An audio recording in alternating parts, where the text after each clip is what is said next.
Are y'all ready to dive into this? I wasn't going to do it, but I'm going to try to take my time to do this. Because I know I told y'all in the last live that God was putting it on my heart to tell y'all what a wife is, what a husband is. Because in all reality, it all ties together. Now, let me explain something to y'all. I just got off work. I'm trying to wind down, so bear with me. I might even have to come back and redo the video just so that I can have a clear mind and a rested mind when I actually speak on this topic. Like, y'all pulling it out of me. Y'all pulling it out of me. Okay? Y'all pulling the topic out of me. What a wife is, what a husband is. I know that. Oh, really? I don't know. Maybe it'll work better now. Hopefully. But I'm going to try my best to tell y'all what a husband is and what a wife is. When it comes down to being a wife, a husband, it's not more so like me trying to tell y'all what a man is or anything like that. It's more so me just coming from a general perspective when it comes to all humans. You get what I'm saying? So it's kind of going to be general. And so, first and foremost, let me read this to y'all. Let me read what pulled the thing out of me, what pulled this topic out of me in the first place, because I told y'all I was going to speak on it anyways. Let me read this post to y'all. I don't know if some of y'all seen this, but what's her name? Toni Braxton. I don't pay any attention to her. I don't know any of her songs or anything like that. But from my knowledge today, she was married to Birdman.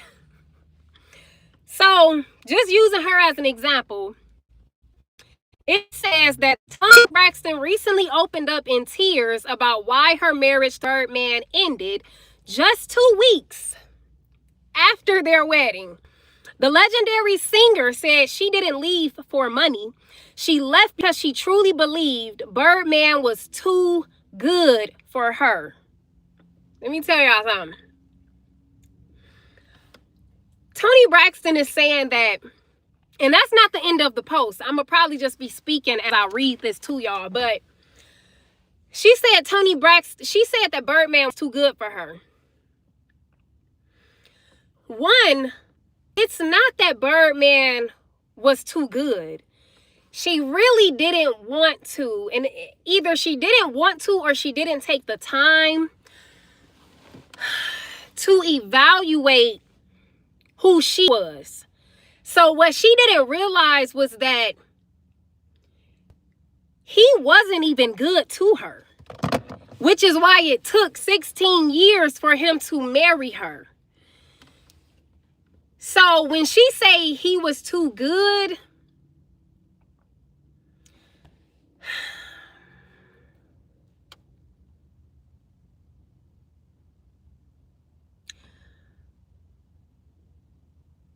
what she's really saying is that she didn't examine her heart. And I got to think about what I'm going to say. All right. So y'all give me some time. It ain't like I got note cards or flashcards. But what she's really saying is that I didn't examine my heart, and I chased this man because he had money. He had money, and so therefore I never looked at his character. I never got to really know him.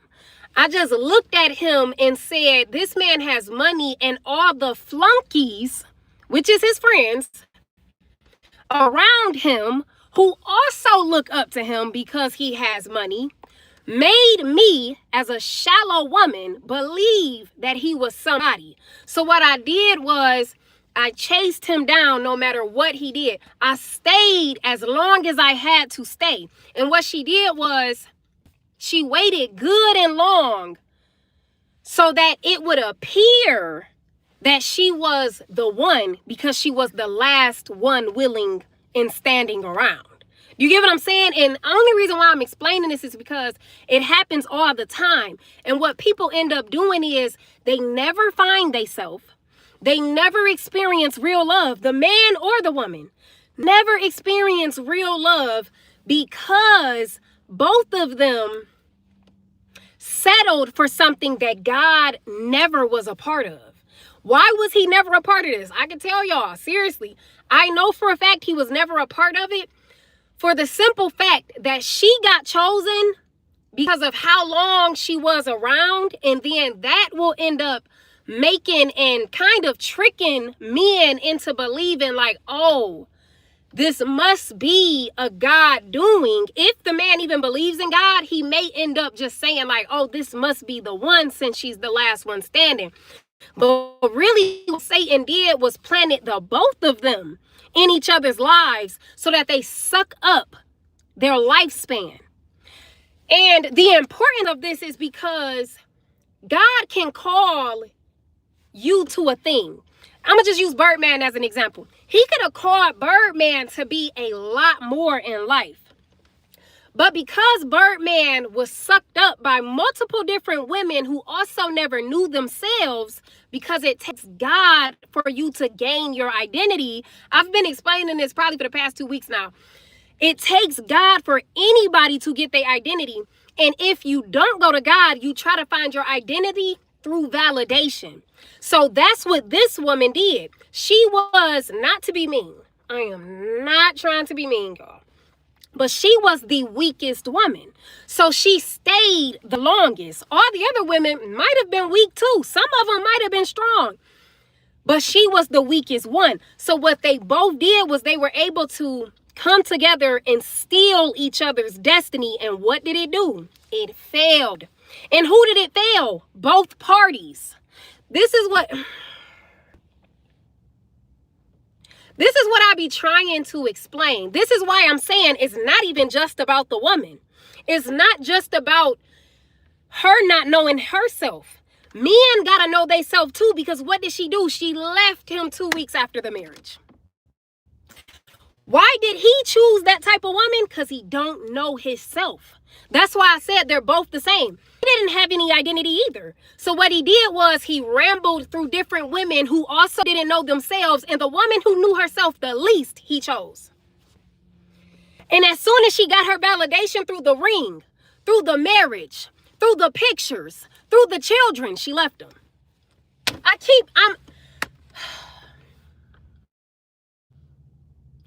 And so it failed and sucked up both of their lives. It wasted both of their times.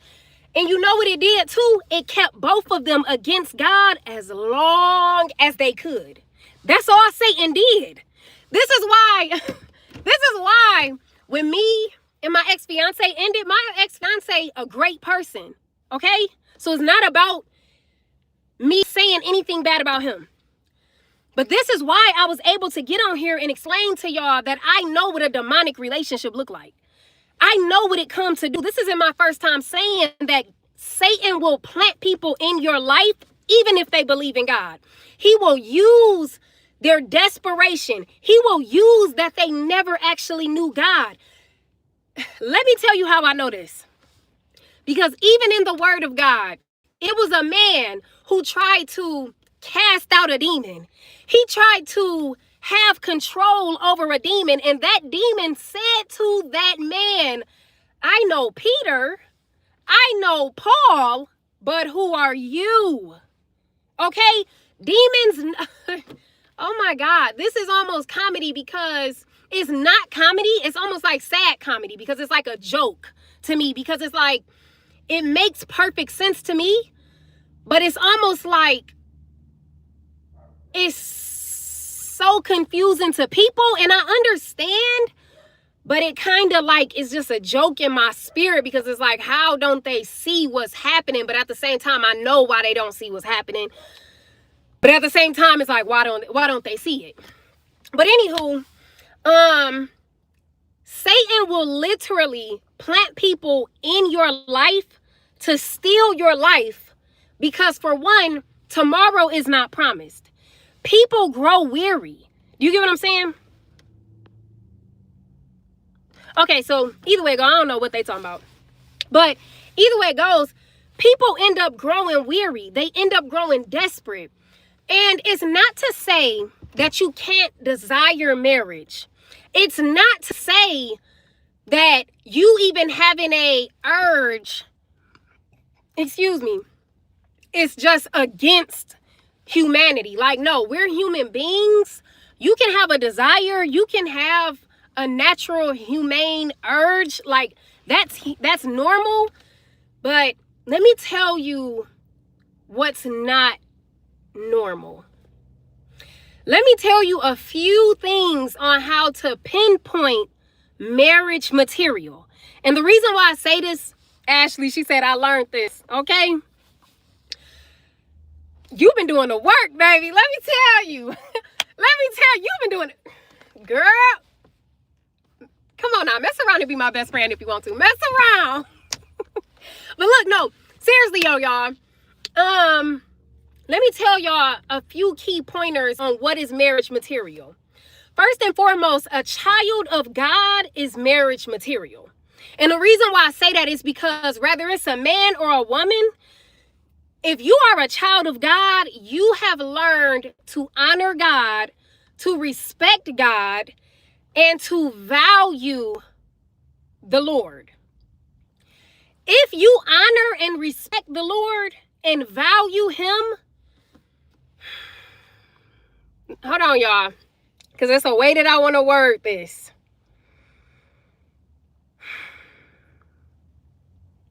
If you are a child of God, your identity has been shaped. Your character has been shaped.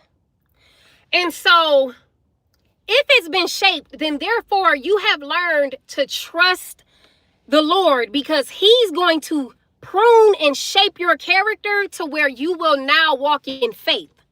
So your character is not anxious anymore. You don't have an anxious personality. It's not that you never feel fear, but your fear no longer controls you because of who you serve.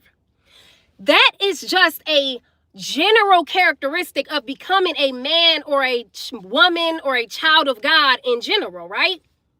So with that being the case, you will have more so of a mindset, a spirit, a heart posture of peace.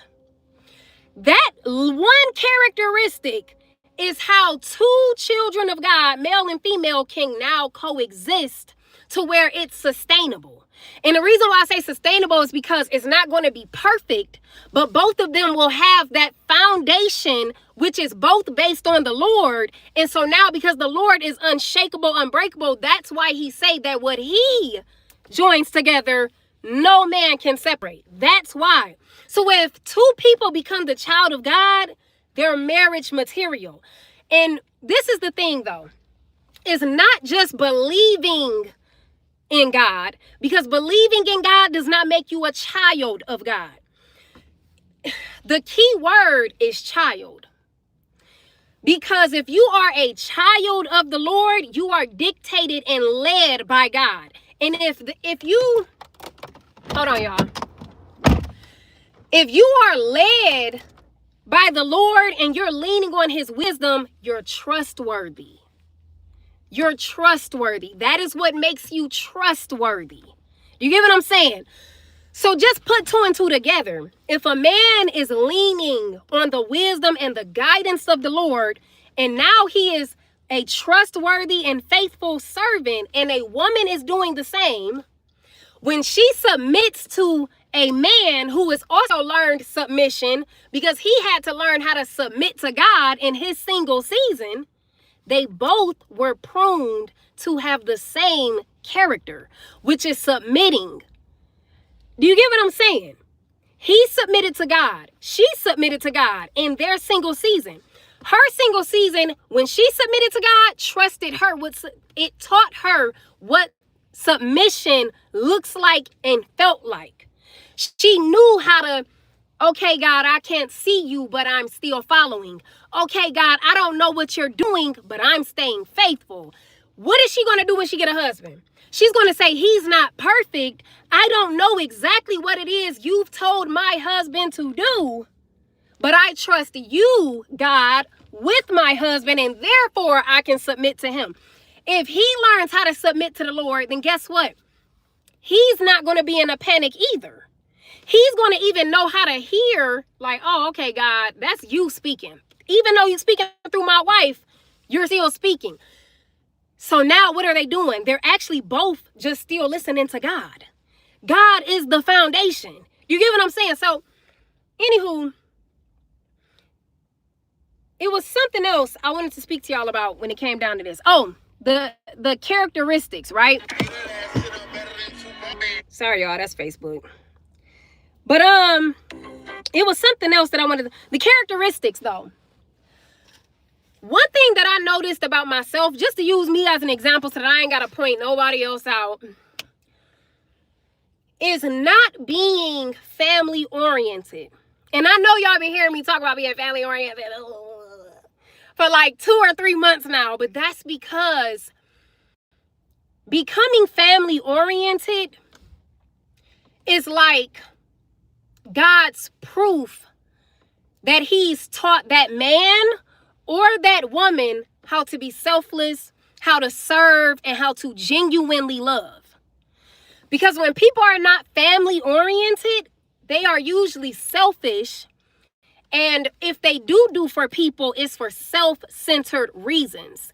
Even if they didn't get an actual payback in money, even if they didn't get a compliment, it could be just so that they get the validation of people believing that they're that great of a person. But in reality, they wouldn't do that for everyday people, which is their family.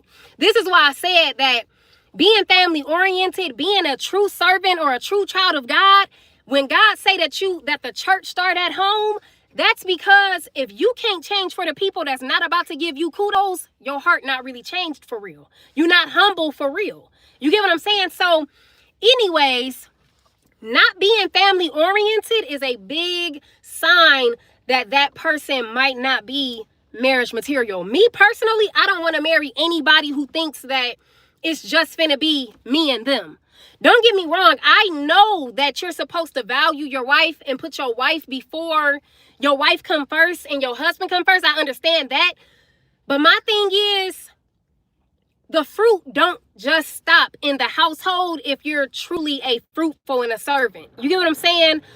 I'm going to serve my family first, but I want my family to all be servants as well, to where it's like, his mama can get taken care of. His mom can be forgiven. His mom can be loved on. His mom can come and live with us. And when I say forgiving, I'm saying because I know how mom-in-laws are. All right? Yeah. And so if I can, or he can, come to a place to where we both have that servant heart because we've already learned how to forgive our mother, forgive our siblings, forgive our father. If we learn how to love and have the grace of God on the church that starts at home, which is our families, then I should be able, and he should be able, you should be able, your spouse should be able to love your family and have the grace of God for their family the same way you had to already learn that within your own family. You know what I'm saying? So if a person isn't family oriented, that's why I say that's a sign that they may not have, marriage material, like the marriage material mindset, depending on what type of marriage you want. Now, I'm not saying that everybody just has to get along. You get what I'm saying? But I just want to be able to see that because I know I've had to learn that within my own life. And I'm still learning it. To be honest, like I still got to get better at loving my family and being there for my family, doing for my family, or not being irritated with them at times. You get what I'm saying? And so, anywho, but one trick from Satan, how he blinds the people who are already blind is by confusion.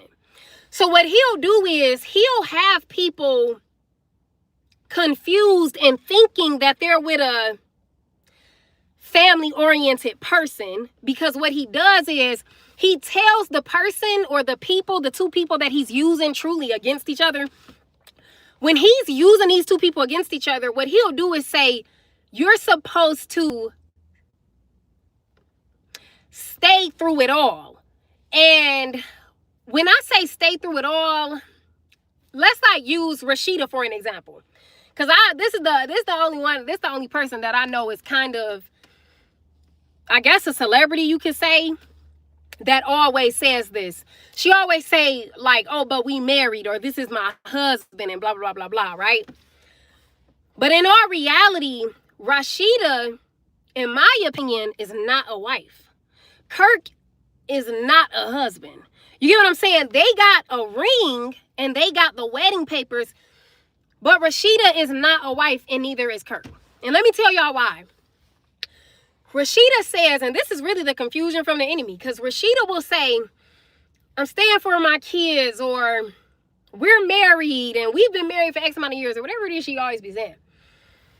But if it was really about that, if it was really about family, in all reality, she would have left a long time ago. But because she's a woman that don't know herself, that doesn't really know or have seeked the Lord, because it's a lot of people that go to church and it's like they know of God and this, that, and the third. She might go to church. She might mention God. I don't know. I don't know her religious background at all. But if she really did know the Lord, she would know.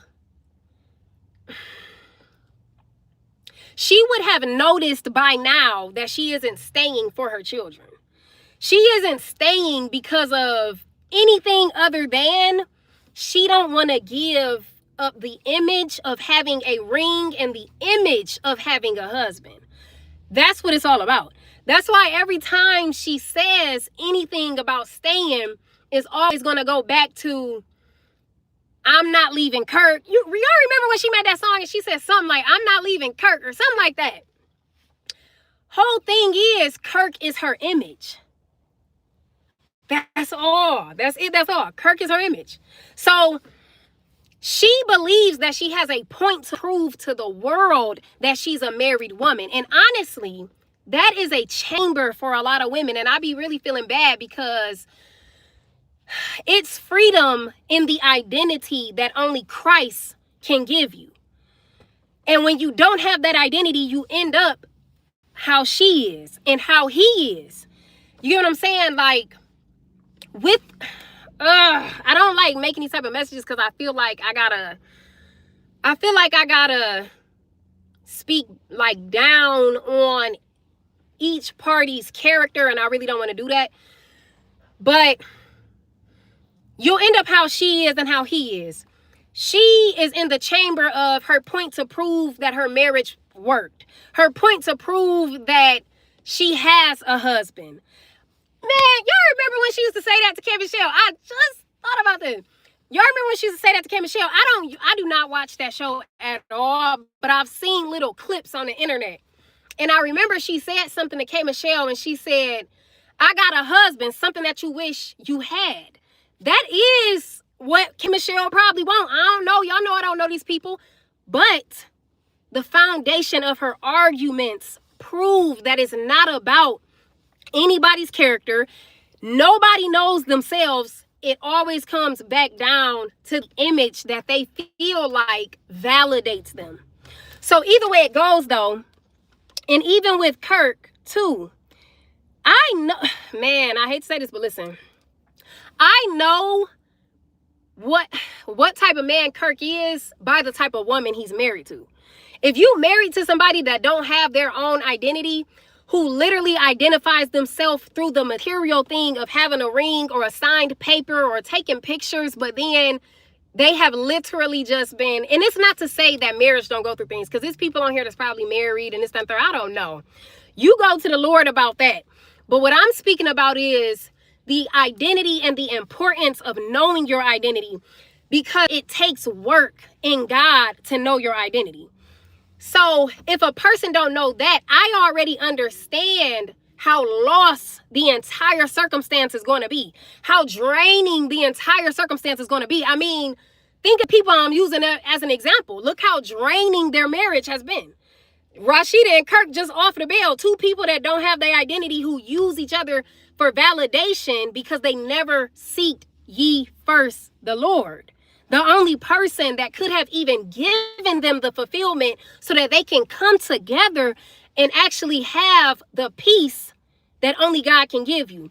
It's peace and fulfillment. You get what I'm saying? Think about it. of anything that's ever fulfilled you, it gave you some type of sense of peace.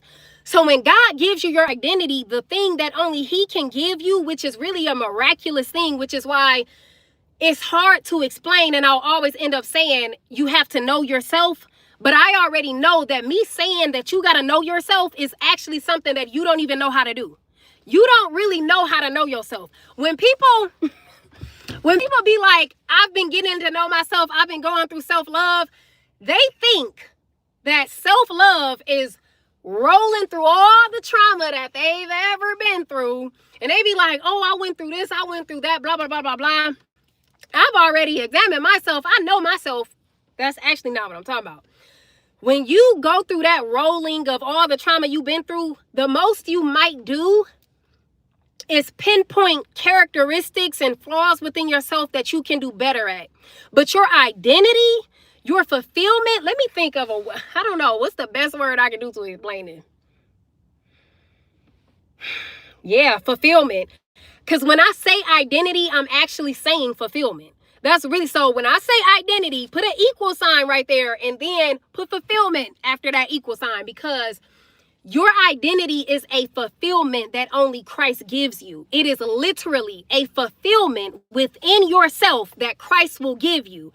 And what you'll do is when you go out in the world, you'll be able to know and see who is fulfilled and who isn't. Like who knows themselves and who don't. And it's so many ways that you'll be able to pinpoint this, y'all. I don't even know if I should go into detail or not. But all I can say is when you've done the work, you can call a spade a spade. You'll be able to identify it because of what you've already done. And this is why I was even using Rashida as an example, because if she was truly family oriented, she would know that her husband isn't family oriented.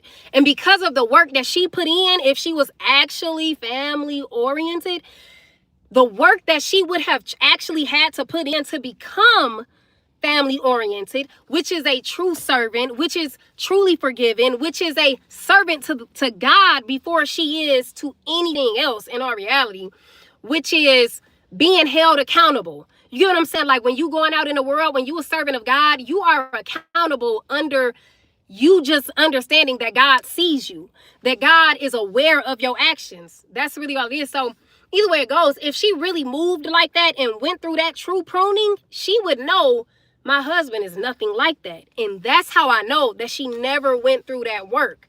And so I'm pointing all of this out because I want people to understand how to pinpoint the fake from the real. You get what I'm saying?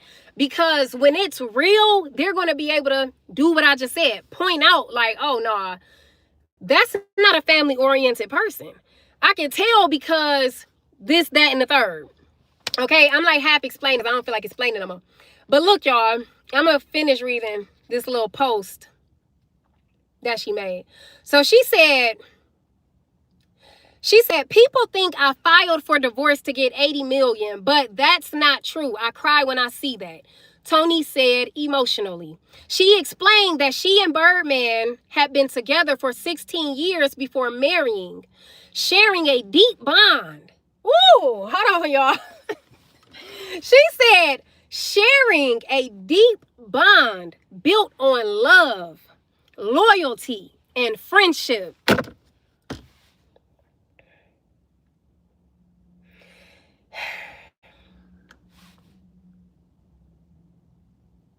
If it was built on love, this is crazy to me. I don't know. Did this sound crazy to y'all too, or did it just sound crazy to me?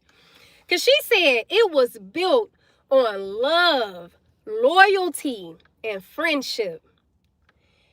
He's the most caring man I've ever known. When I was sick, he dropped everything to be by my side. He could do anything for me, she revealed. Despite his tough image, Tony described Birdman as a romantic, traditional, and family-oriented, the kind of man every woman dreams of. But when they finally married, she said something changed. She said something changed inside her. Let me just say this.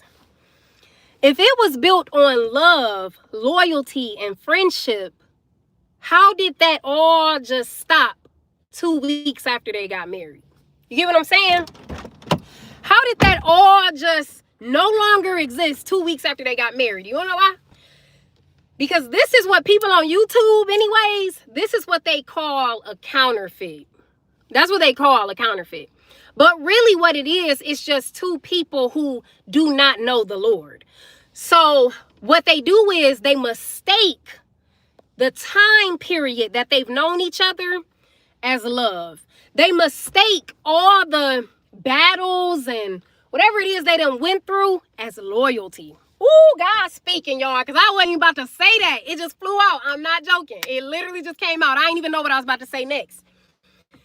But they do. They mistake that as loyalty. They mistake the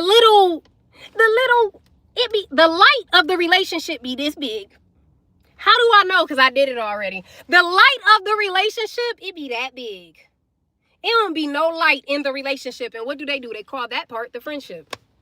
They be like, we're friends. How? You're miserable majority of the time that you're together. The time period that you've spent together is all really kind of, I don't even want to say that it's wasted, because it don't really have to be wasted if you allow God to turn it around. And that's my honest to God answer. Because even with the relationship that I was in, the struggle love culture, you said it, Ashley, exactly. And really what it is bonds that God never brought together. That's really what it is. And so, anywho, she said it was built off love, loyalty, and friendship. And I just explained to y'all what they actually is saying made the love, made the loyalty, and made the friendship. But really what it was is Satan brought them together to destroy one another.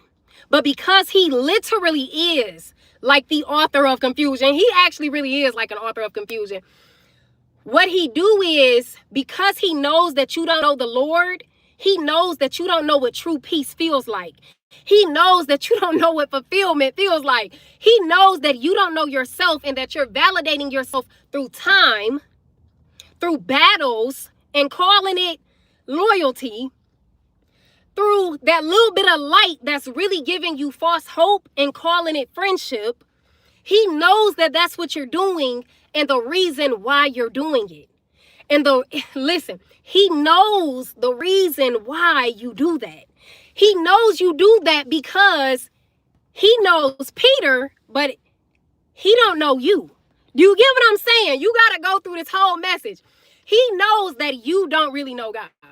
He know that you ain't really gave God no time. He knows that people can do witchcraft on you. He know he can suck your lifeline up. He knows he can use you over and over and over again and waste everybody and waste multiple people's lives over and over and over again. And you don't even have to desire to do that. Let me tell you how I know. The proof is in the pudding, y'all. Let me tell you how I know. Because Tony said, he didn't change. My heart did. The love that held us for 16 years just faded. It just faded 2 weeks after they got married. This is why I say you don't have to intentionally try to break people. You don't have to intentionally be used by the devil. All the devil gotta know is that you don't know God.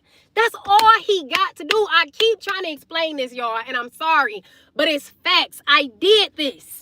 I was a person who was in a relationship. I've had 2 relationships in my life, and God taught me almost everything through those 2 relationships. That was all I needed. One of my relationships, I didn't know me. I didn't know myself. I did exactly what Tony did. I was doing what Tony did before I knew Christ. When it just came down to boyfriend and girlfriend in middle school, you asked me to be your girlfriend, I don't even like you no more. I could have thought you was cute all day long.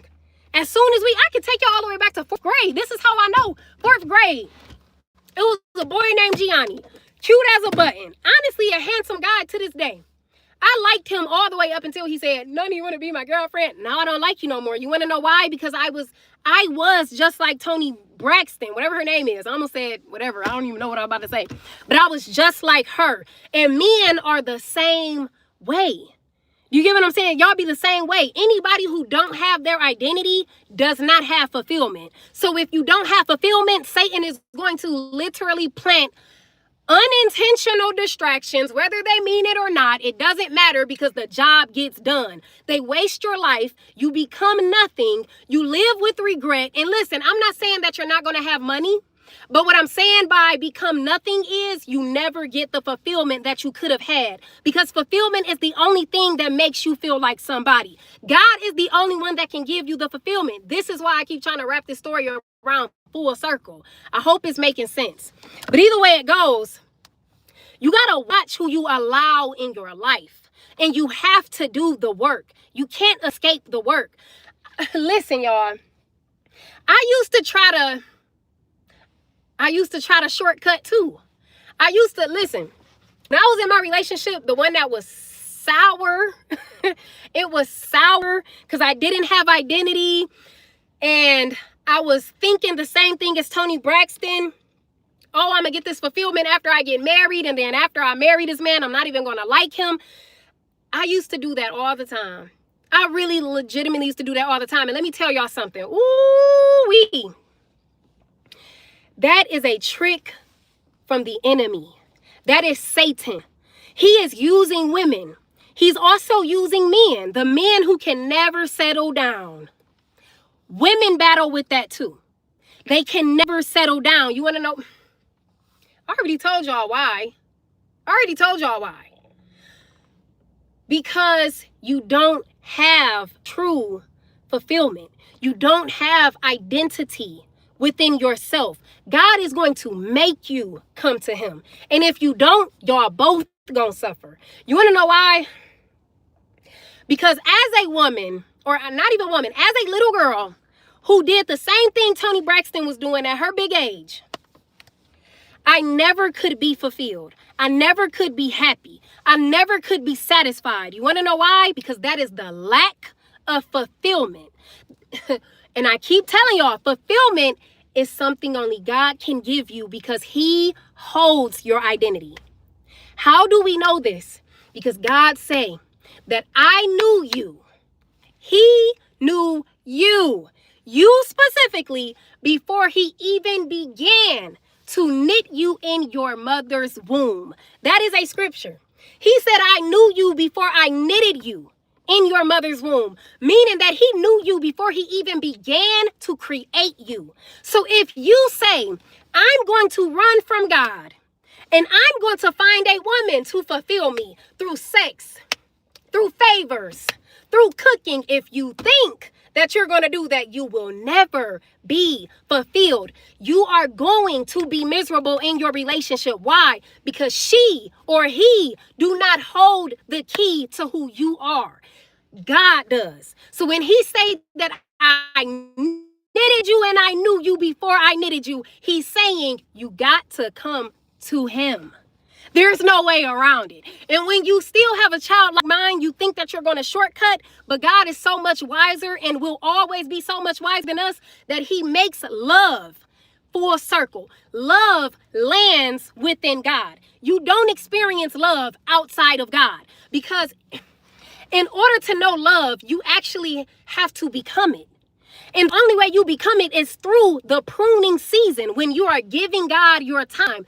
Sometimes the pruning season isn't intentional. I fell into my pruning season. I didn't even know it was coming.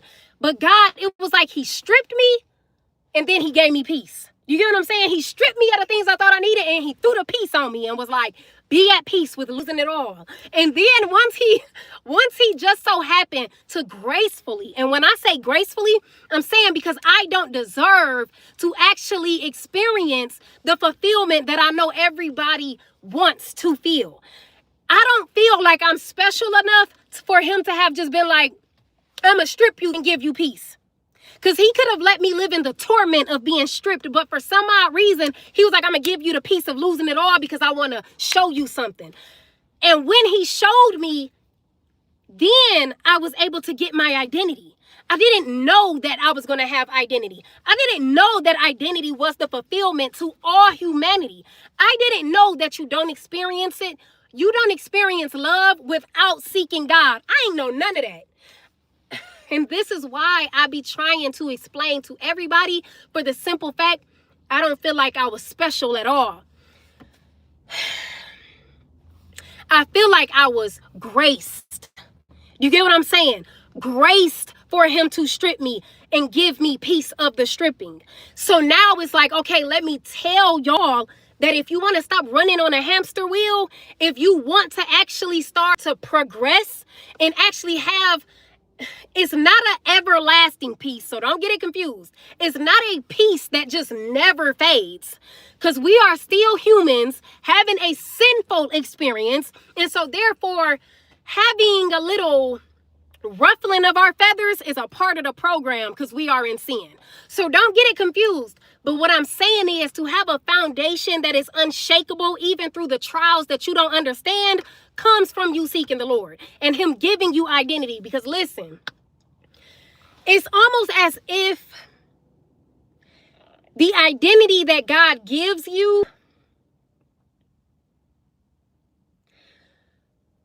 the identity that he gives you is faith. And when you gain faith, faith is unbreakable. Let me tell you why the identity that God gives you is faith. And this is only one characteristic that I can tell you is a part of that identity. The identity that he gives you is faith. Faith is unbreakable for the simple fact that you don't have to know. Faith is like an ever going. It doesn't stop, for the simple fact that faith doesn't require an answer. When things require an answer, you have to have like an expectation for it. You get what I'm saying? Like, your answer has to actually give you, what is the best way that I can word this? Like, basically what I'm saying is, faith has and holds all power, for the simple fact that faith can stand by itself. It can stand with an answer or without an answer. And so because it works that way, it wins regardless. You get what I'm saying? So when God gives you an identity and he blesses you with faith to be your character, you will always win regardless. Because when trials come, whether that's within your marriage or just within life itself, when trials come, you'll say, whether it works or rather it don't, I have faith. You'll say, whether it gives me an answer or I hear no answer from the Lord, I have faith. Faith is powerful. So when God gives you that, because he done pruned you, he done loved you, he done exposed you, you get what I'm saying? He done graced you with his spirit and his fruits. If y'all know the fruits of the spirit, which is like joy and all that. I don't know all 9 of them, so don't think I'm calling you out. I'm just saying, when he gives you his fruits, though, you become unshakable. And that is actually your identity, just becoming more like Christ. When he tell you in his word, be perfect as my Father is, be perfect as your Father in heaven is perfect. Y'all know I just got off work. All right, my brain is foggy. But when he says that, he's calling you to be more like him. And so within that, you have no choice but to become unshakable, because he is unshakable. All right. So listen, y'all, I'm trying to tell y'all, if you are confused on what's marriage material and what isn't marriage material, first and foremost, ask yourself, do they believe in the Lord? Do they believe in the Lord? Yes, I know that God does things the way he wants to do things. But one thing that I've come to, because I know that this was a battle for myself when it came to dating, and the reason why this was such a battle, as far as not really requiring them to believe in the Lord, that was a battle because, for one, majority of us wasn't raised in the church. So what we did was the same thing Tony Braxton did and Birdman did. We did what they did. We dated freely. We dated what we wanted to date. Oh, you look good. Swag and charisma. Big vocabulary. All right. You know how to dress. All right. You call it every day. Okay. And what we do, we choose off of that. And none of that got to do with their character. You know what I'm saying? None of that is actually proven that they're a trustworthy person, that they know how to maneuver through life, because faith will actually give you the sustainable peace. You know what I'm saying? None of that has to do with unity. So what we do is we get in relationships off of the big bank and the big vocabulary and the calling every day and the knowing how to dress. We get in a relationship with those things. And none of that actually is family oriented. None of that creates unity or community or forgiveness or love or a strong foundation. None of that builds those things. So then we get in a relationship and we be like, I don't know, after 16 years, the love, the loyalty, the friendship, it just faded. Like, dang, after 2 weeks. Maybe what really happened is that you never loved this man. He never loved you either. But because I'm using Toni Braxton as the main example, that's the only reason why I'm pointing her side of the story out. And so either way it goes, maybe what really happened is that you never loved this person. And I'm not saying that to be mean towards Toni Braxton. I'm saying that as an example because I've already did this as well. Where what we'll do is we'll believe that we love this person. And we'll believe it because in our mind it's like, we not letting go. And the reason why is because once again, we're confusing our need for the validation as love, right? And so we'll be like, my bad, y'all. We'll be like, the love faded and this, that, and the third. But in our reality, we can't even tell you for real who that person really is. Why? Because we didn't really love that person. The best example I can give you, again, is from my own life experience. When it came down to my season, when I was being like Toni Braxton, basically, unintentionally, but I was being like her, I can't really tell you the hopes, the dreams, the true depth desires of that person. You know what I'm saying? I can't really tell you that. And the reason why, I can tell you some of their deepest, darkest secrets. I can tell you their favorite color. I can tell you what family members they were closest to. And it still don't mean that I actually loved them.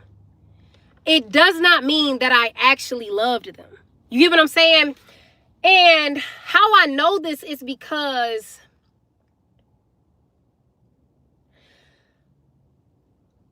let me just point out some signs that we can all see when we look at women. How you can pinpoint when the person don't really love you, or the woman or the man or whatever, but more so I'm giving, like I said, Toni Braxton as an example, is they will be willing to get dragged through the mud just to keep the relationship. That is a sign that you don't love that man.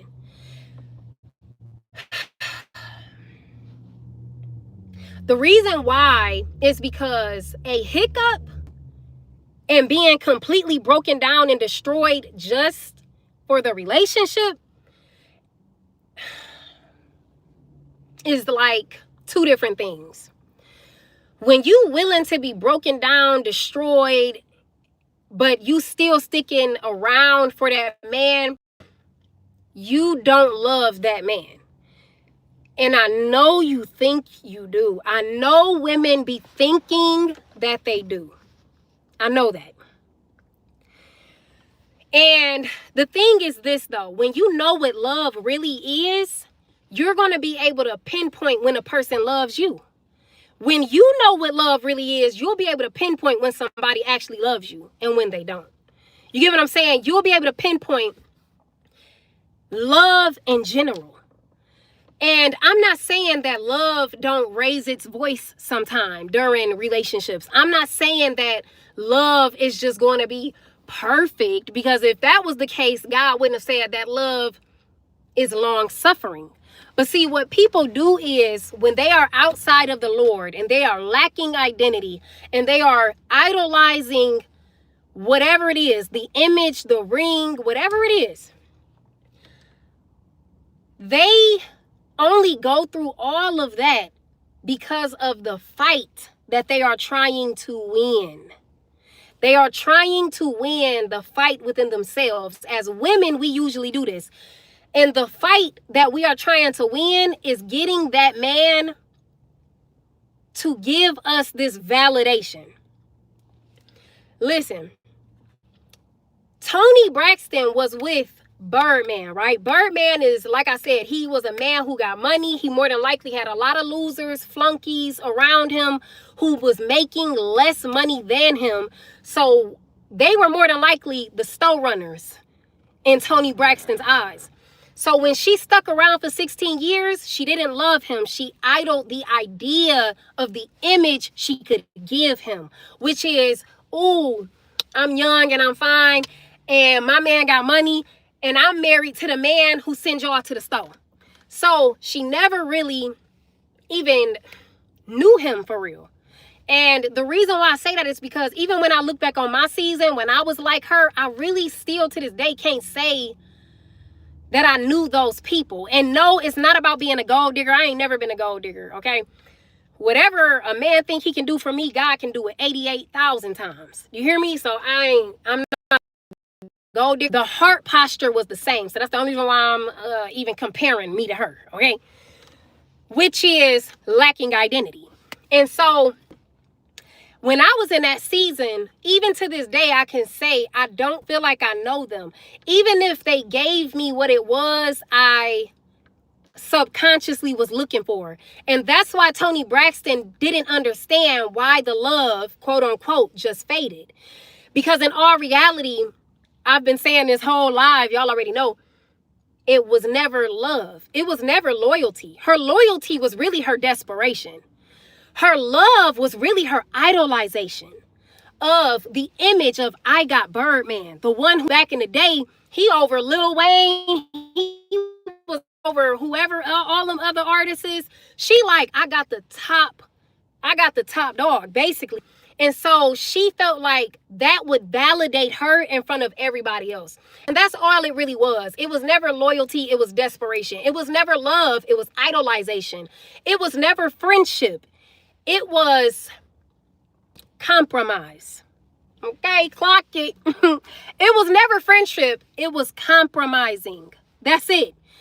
So understand, and when I say compromise, I'm talking about, I know for a fact, if she waited 16 years for a man to marry her, she compromised a whole lot. She said in that little paragraph that he was family oriented and all of that, but she lying. She don't know what family oriented is because she's not family oriented, and it's not to be mean, but I know that she isn't. And so either way it goes, she said all of that about him.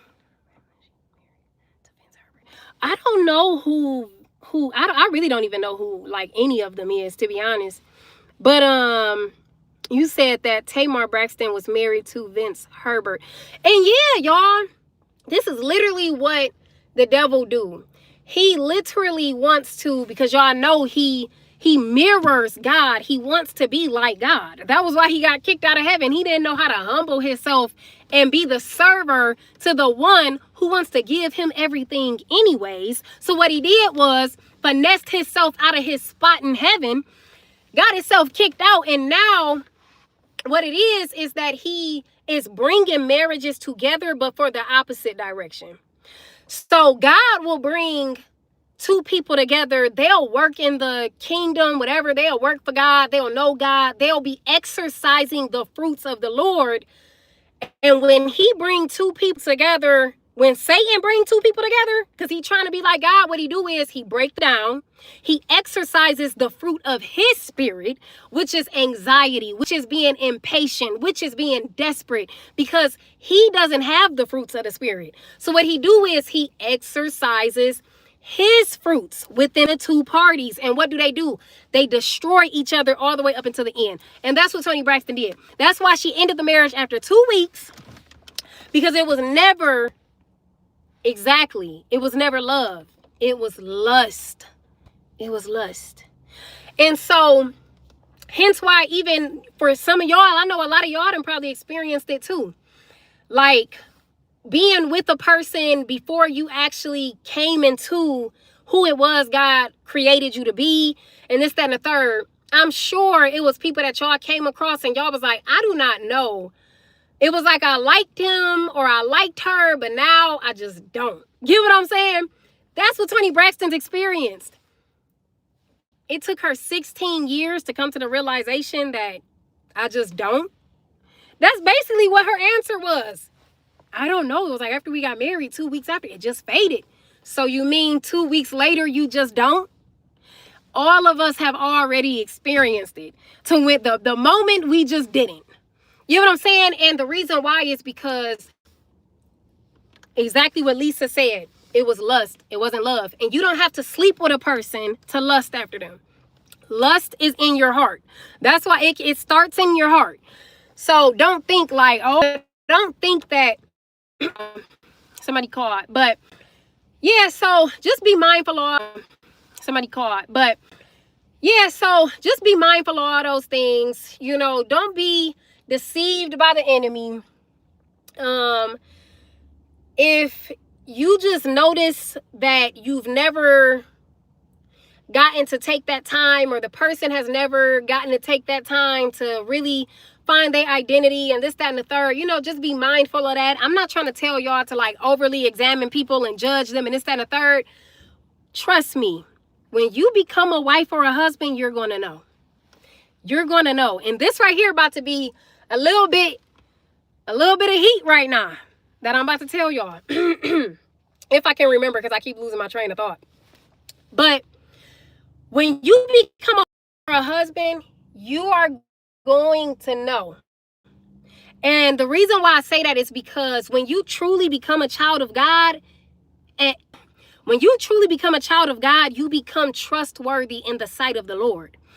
If God has seen you to truly be a child of God, he has saw that you've sought him, that you've stayed faithful during the confusion, during the silence, during the battles. And he said, this woman or this man has truly learned how to submit to my will. I find them trustworthy. Then you are then a husband and a wife. A ring does not make you a husband or a wife. A piece of paper don't make you a husband or a wife. Becoming a true child of God creates everybody to be a husband or a wife. And let me back up with scripture. God says that the church is his bride. How can you become a bride to Christ unless you become a trustworthy spouse? That's male or female. That is male or female. This is why I say that once God gets a hold of the man or the woman, he's going to prune them to become the same thing. That is a child of God. So, with that being said, oh, okay. So either way it goes, with that being said, becoming a child of God, that alone is how you identify being a husband or a wife. And only you are going to know, because God is going to reveal it to you. I know he is, because he revealed it to me. And I'm not even one of those like, oh, I want to be married tomorrow. I need to be married tomorrow. But again, that's because God has blessed me to have my identity. He gave me my identity. He gave me my fulfillment through him. For it's not to say that I don't some days be like, God, you know what? Maybe you can't send me a husband. Maybe I can't take a husband. That kind of be my mindset about it. He might have you have a different level of desire, because he might want you to pray to him about it more. I don't know. All I know is that becoming a child of God, he will reveal to you that you are a trustworthy spouse, because you are truly a bride of. That's what he calls us in the Bible, the bride of Christ. So becoming a child of God, going through the work, seeking ye first the kingdom of God, makes you a trustworthy child of the Lord. And that's how you will know when you become a husband or a wife. Point blank period. Is actually the same for both genders and all of that. So now either way I go, I think I've explained and expressed to the extent that I know how. Y'all know me. I might have got a little loud a couple of times, but it's okay. Y'all gonna live. I be living with the sore throat after making these words and being hot and being exhausted from trying to explain perfectly the best way that I can. And if I can make it through all of that, y'all can make it through a couple of tone changes throughout the story. All right.